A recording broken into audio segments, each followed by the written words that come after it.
প্রিয় দর্শক, আজ আপনাদেরকে আমরা নিয়ে যাব মিনা প্রান্তরে অবস্থিত 3 শয়তানের স্তম্ভে যে পাথর নিক্ষেপ করা হয়। হজ্জের সময় হাজী সাহেবরা পাথর নিক্ষেপ করে থাকেন, কঙ্কর নিক্ষেপ করে থাকেন সেই জামারাতগুলোর জিয়ারতে। রাসূল আকরাম সাল্লাল্লাহু আলাইহি ওয়াসাল্লাম এই 3টি স্তম্ভে পাথর নিক্ষেপের জন্য আদেশ করেছিলেন। প্রিয় দর্শক, আজকে আপনাদেরকে আমরা জামারাতের জিয়ারতে নিয়ে যাচ্ছি। ছোট শয়তান, বড় শয়তান এবং মেজ শয়তান, 3টি শয়তানের 3টি স্তম্ভ এখানে রয়েছে। আমরা 3টি স্তম্ভ আজকে আপনাদেরকে ঘুরে ঘুরে দেখাবো এবং আমরা ইতিহাস তুলে ধরবো ইনশাআল্লাহ। চলুন দর্শক, দেখে আসি। মিনায় অবস্থিত জামারাত হিসেবে পরিচিত বিশেষ 3টি পাথরের স্তম্ভ শয়তানকে পাথর নিক্ষেপের জন্য নির্দিষ্ট, যেখানে পাথর নিক্ষেপ হজ পালনের একটি আবশ্যিক করণীয়। আল্লাহ রব্বুল আলমিনের আদেশে ইসমাইল আলাইহিস সালাতু ওয়াস সালামকে কোরবানি করতে নিয়ে যাওয়ার সময় শয়তান ইব্রাহিম আলাইহিস সালাতু ওয়াস সালামকে কোরবানি না করার জন্য প্ররোচনা দিলে ইব্রাহিম আলাইহিস সালাতু ওয়াস সালাম এই স্থানে শয়তানকে পাথর মেরে তাড়িয়ে দেন। ইব্রাহিম আলাইহিস সালাতু ওয়াস সালাম এর শয়তানকে এভাবে পাথর মেরে তাড়িয়ে দেওয়ার স্মরণে হাজিরা এখানের জামারাতগুলোতে হজ্জের সময় শয়তানের উদ্দেশ্যে পাথর নিক্ষেপ করেন। এই 3টি জামারাত হলো জামারাত আল ওলা বা জামারাত আল সুগরা, প্রথম বা ছোট জামারাত। দ্বিতীয়ত জামারাত আল উস্তা বা মধ্যম জামারাত। তৃতীয় জামারাত আল উকবা বা জামারাত আল কুবরা, শেষ বা বড় জামারাত। এই জামারাতগুলো মূলত শয়তানের প্ররোচনার শক্তির প্রতীক হিসেবে বিবেচিত হয়ে আসছে। জামারাত আল ওলা বা জামারাত আল সুগরা কোরবানির স্থান থেকে বেশ কিছুটা দূরেই অবস্থিত। শয়তান এখানে ইব্রাহিম আলাইহিস সালাতু ওয়াস সালামকে প্ররোচনা দেওয়ার জন্য কম প্রচেষ্টা চালিয়েছিল। অপরদিকে জামারাত আল উকবা বা জামারাত আল কুবরা কোরবানির স্থানের সর্বাধিক নিকটে অবস্থিত এবং এখানে শয়তান সবচেয়ে জোরালোভাবে প্ররোচনা দিয়েছিল। পরপর 3 রাত একই স্বপ্ন দেখার পর হযরত ইব্রাহিম আলাইহিস সালাতু ওয়াস সালাম হযরত ইসমাঈল আলাইহিস সালাতু ওয়াস সালামকে কোরবানি করার সিদ্ধান্ত গ্রহণ করেন।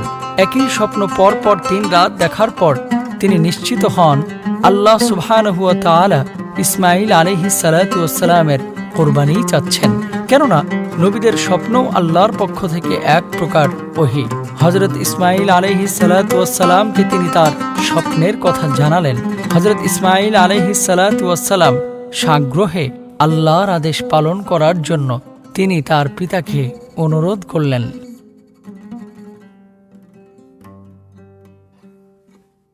ইব্রাহিম আলাইহিস সালাতু ওয়াস সালাম ইসমাঈল আলাইহিস সালাতু ওয়াস সালামকে বললেন, আমি তোমাকে দেখেছি যে কোরবানি করছে আল্লাহ সুবহানাহু ওয়া তাআলার সন্তুষ্টির জন্য। এ ব্যাপারে কি বক্তব্য তোমার, কি মন্তব্য তোমার? ইসমাঈল আলাইহিস সালাতু ওয়াস সালাম বললেন, বাবা, আল্লাহ রাব্বুল আলামিন যে আদেশ করেছেন আপনি সে আদেশ পালন করুন, নিশ্চয় আমাকে ধৈর্যশীলদের মধ্যে আপনি পাবেন। প্রিয় দর্শক, 10ই জিলহজ থেকে 13ই জিলহজ প্রতিদিন শয়তানকে হাজিরা পাথর নিক্ষেপ করেন। 10ই জিলহজ ঈদের দিন শুধু বড় জামারাতে পাথর নিক্ষেপ করা হয় এবং বাকি 3 দিন 3টি জামারাতেই পাথর নিক্ষেপ করা হয়। শয়তানের উদ্দেশ্যে জামারাতে নিক্ষিপ্ত পাথরগুলো 9 জিলহজের দিবাগত রাতে আরাফাতে অবস্থান শেষে মুজদালিফায় অবস্থানের সময় সংগ্রহ করে নেওয়া হয়। পাথরগুলোর আকৃতি আকারে মটরের দানার চেয়ে বেশি বড় হবে না। প্রতিটি জামারায় প্রতিবার মোট 60টি করে পাথর নিক্ষেপ করতে হবে। এই 60টি পাথর একেবারে নিক্ষেপ না করে 7 বারে নিক্ষেপ করতে হবে। প্রত্যেক হাজিকে নিজেই জামারাতে উপস্থিত হয়ে পাথর নিক্ষেপ করতে হবে। তবে কেউ যদি অসুস্থ থাকে তবে সে অন্য কাউকে দিয়েও পাথর নিক্ষেপ করিয়ে নিতে পারে। কোনো কারণে যদি কারো পাথর নিক্ষেপ বাদ পড়ে যায় তবে তাকে মিনায় ফেরত এসে পাথর নিক্ষেপ করতে হবে। প্রিয় দর্শক, পাথর নিক্ষেপের সময় আরো কিছু ভুল আমরা দেখতে পাই মানুষ করে থাকেন।